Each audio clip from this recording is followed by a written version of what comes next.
Now that you have completed your analysis and interpreted your results, the next step is to think about how to communicate your conclusions to have the desired impact. There are a few important things to consider. Most importantly, who is your target audience?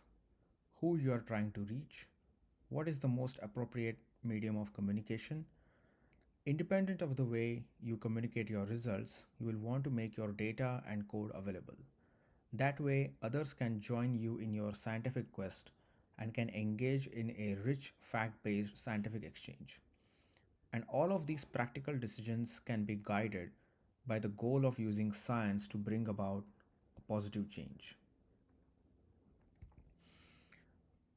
Your target audience will depend on what you want to achieve by communicating your research, and the same findings can be relevant to several different target audiences. Common examples of target audiences include domain experts, that's other researchers in the field who are familiar with the subject and will likely only need a brief introduction to the topic, but might be interested in details regarding the methods and the results. Then there are scientists in other disciplines who have a high degree of science literacy in general but are less familiar with your specific research domain. There are also other stakeholders which scientists and especially climate scientists might want to address.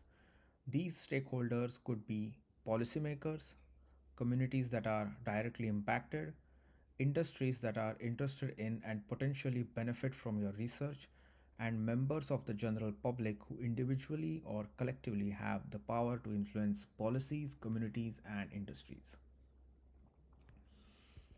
Here are several examples showing how a natural phenomena affect the stakeholders. Heat waves and wildfires are common in summer. For the local community, heat waves can lead to heat stroke and dehydration, particularly affecting the elderly, children, and those with chronic illnesses. Wildfires compromise air quality, leading to respiratory issues. For industry, there is a significant financial impact due to the increased number of claims for property and health damages. For policymakers, local and national governments must allocate resources for emergency response, support for affected individuals, and rebuilding efforts. They also face pressure to update policies on climate change and land management. For the general public, large scale events like heat waves and wildfires can elevate public awareness and concern about climate change, influencing consumer behavior and political engagement. Ocean acidification is caused by carbon dioxide from the atmosphere and can severely affect coastal communities. For many coastal communities who rely on healthy marine ecosystems for their livelihood, cultural heritage, and subsistence, ocean acidification can disrupt these by impacting the availability and diversity of marine resources. For fishing industry, changes in ocean chemistry can lead to shifts in fish populations. Fisheries may experience decreased catches, affecting livelihoods and economies dependent on them. For policymakers, governments and international bodies must create and implement policies to mitigate carbon dioxide emissions, protect vulnerable marine areas, and support affected industries and communities. For the general public, this is another significant natural phenomena that can elevate public awareness and concern about climate change. It is important to tailor your medium of communication to the target audience you want to reach. Scientific papers or conference talks are most well suited for knowledge exchange with domain experts or scientists in related fields.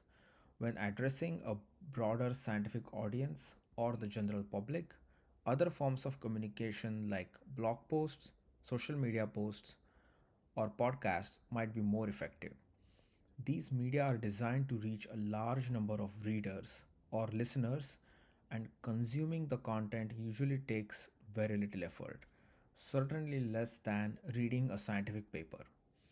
Such posts may seem as if they are mainly representative of the author, but they will always be most effective when geared towards a specific target audience. Presentation held in person or virtually online uh, is a great way to directly engage with a relatively small audience.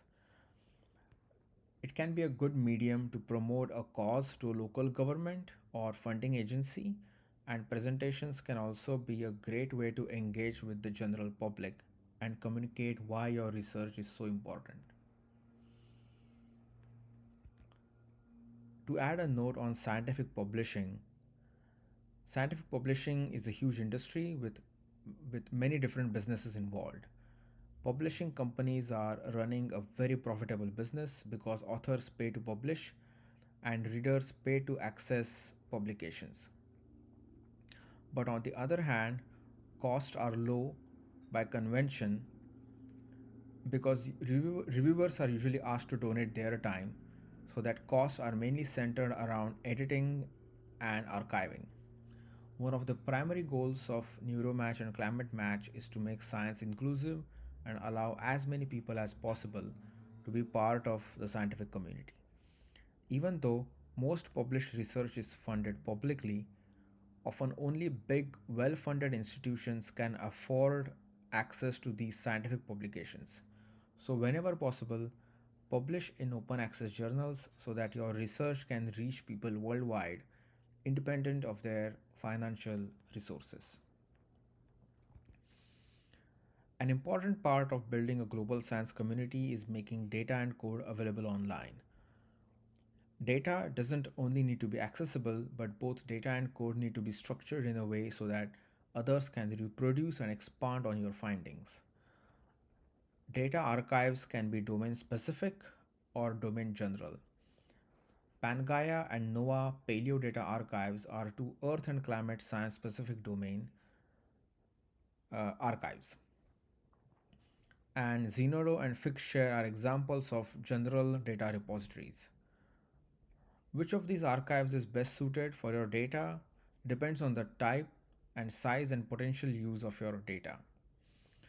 GitHub is one of the most widely used code repositories. When communicated well, your research can bring about real life positive change.